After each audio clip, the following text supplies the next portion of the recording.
ଓଡ଼ିଶାର ବଡ଼ ଜିଲ୍ଲାର ନାମ କ'ଣ?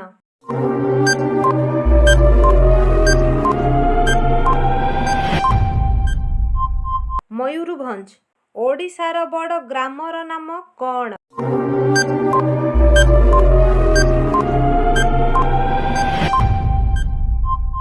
ଭୁବନ।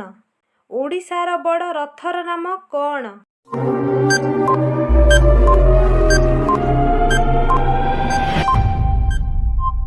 ନନ୍ଦିଘୋଷ। ଓଡ଼ିଶାର ବଡ଼ ଚିଡ଼ିଆଖାନାର ନାମ କ'ଣ?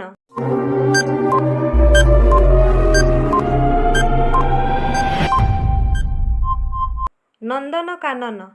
ଓଡ଼ିଶାର ବଡ଼ ଯାତ୍ରାର ନାମ କ'ଣ?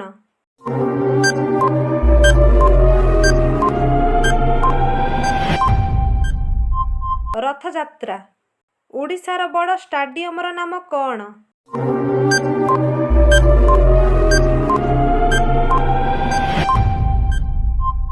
ବାରବାଟୀ ଷ୍ଟାଡିୟମ। ଓଡ଼ିଶାର ବଡ଼ କାରଖାନାର ନାମ କ'ଣ?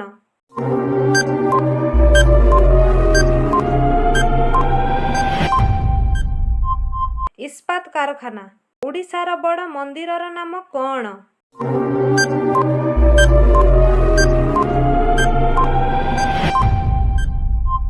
ଶ୍ରୀମନ୍ଦିର। ଓଡ଼ିଶାର ବଡ଼ ଦାଣ୍ଡର ନାମ କ'ଣ?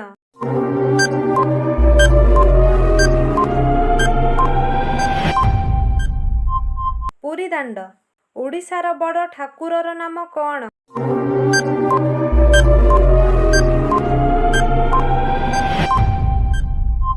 ଶ୍ରୀଜଗନ୍ନାଥ।